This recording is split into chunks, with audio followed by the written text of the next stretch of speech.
This week on Casually Hardcore, we're looking at ancient CD systems, a special look at the Turbo Express, and forgotten Xbox games that may or may not have stood the test of time. Get ready for episode 9 of Casually Hardcore.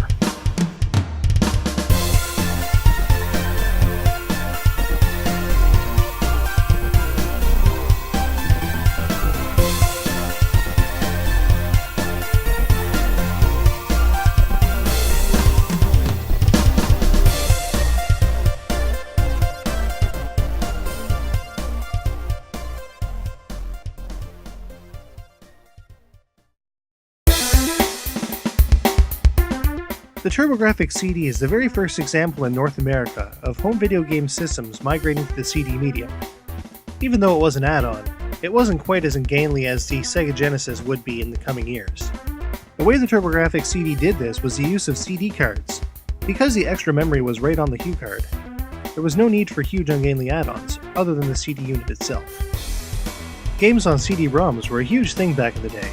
But were they really a huge step above what was already available on cartridge and HUCard form? Let's check it out.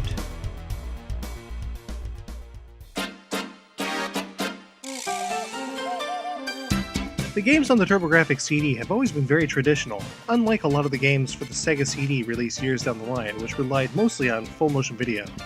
As with many of the HUCard games, the Turbo CD games maintain their Japanese look and feel, and haven't really been Americanized at all.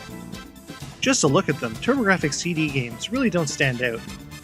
The vibrant colors are really nice, but the lack of parallax scrolling make them feel much more dated than they actually are. However, almost all TurboGrafx CD games have exceptionally vibrant soundtracks. Not so vibrant, though, is the voice acting that usually accompanies these games.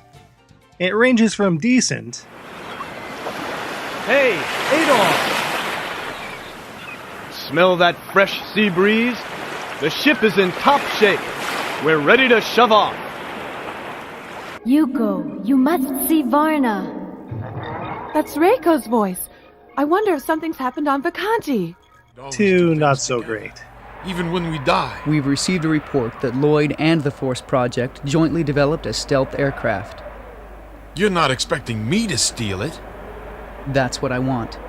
Spartan has already infiltrated into Lloyd's frontline base, Blue Rhinos. He'll be your assistant on this mission. Well, I owe Lloyd and the Force Project one, and I always make it a rule to get square with these guys. You've shown me some fancy action here.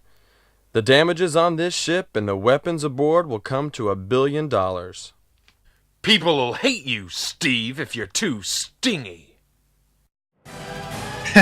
Yeah. Then there's the voice acting that doesn't even use the CD-ROM. Look friends, but don't forget there are many gods like you all over the world. And my personal favorite that's so bad it's good. You've got a lot to learn before you beat me. Try again, kid.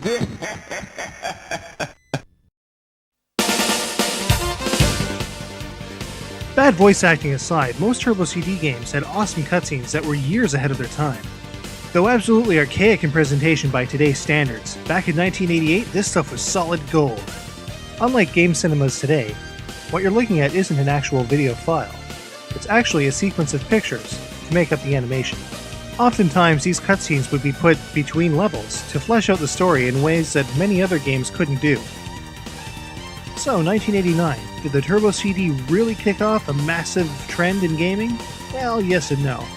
The compact disc medium allowed for great storytelling through video and sound, though outside of the music, the voice acting part can leave a bit to be desired. At the time of its release, though, it really had an edge on everything else available. With most of its games sporting straight-up classic gameplay, they tend to hold up very well today. I would say, when all is said and done, that the Turbo CD really is a milestone achievement for anyone who's played it. It also demonstrated that the CD medium was a very viable choice for programmers to work on, which likely prompted Sega to do their own version, the Sega CD. The rest, as they say, is history.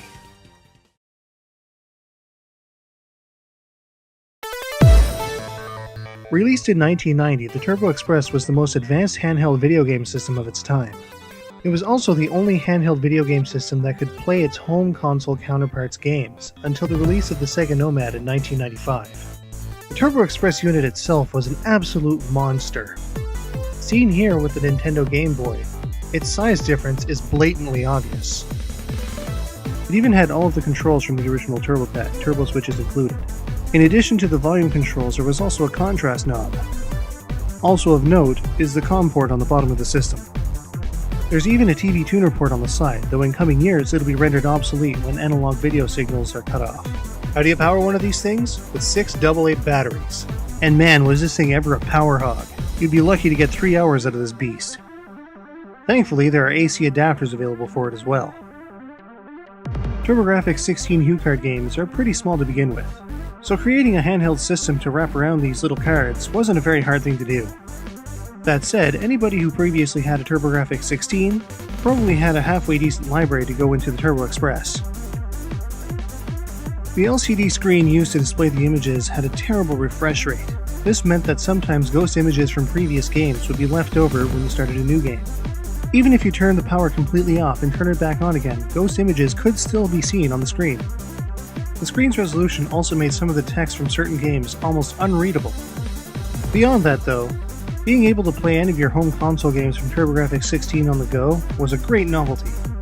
And come on, who wouldn't want to play Air Zonk on the bus?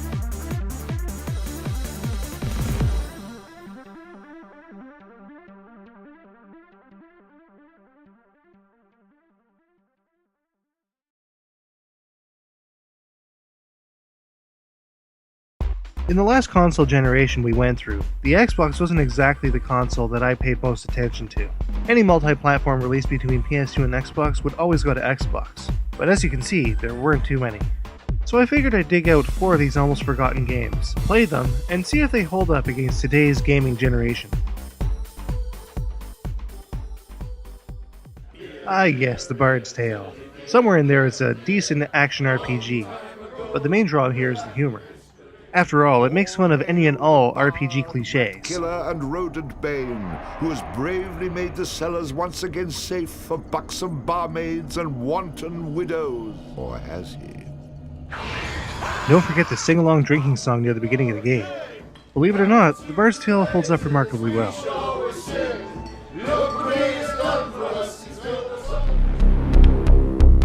Next up, we have Breakdown by Namco.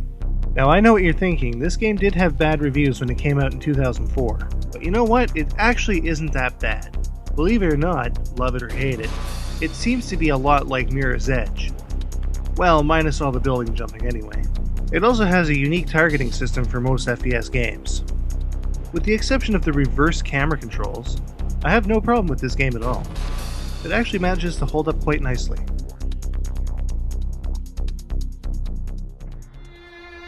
Otogi Myth of Demons is actually a very addictive game. The combat flows very smoothly, not to mention there are all kinds of destructible environments in this game. Heavily steeped in Japanese mythology, it also has a very good story as well. It holds up extremely well, and I just can't wait to see what happens next in this game.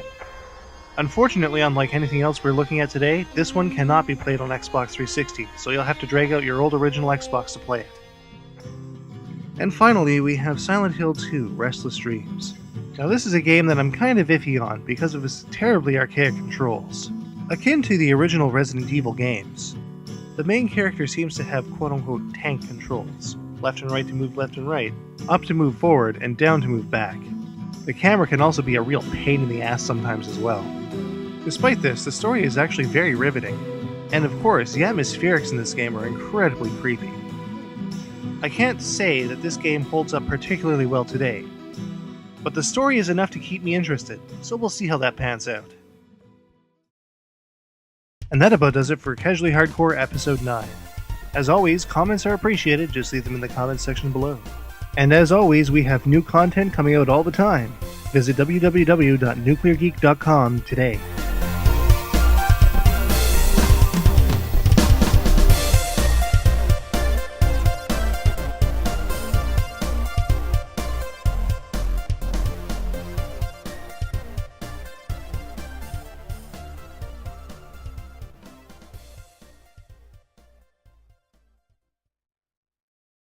The damages on this ship and the weapons aboard will come to $1 billion.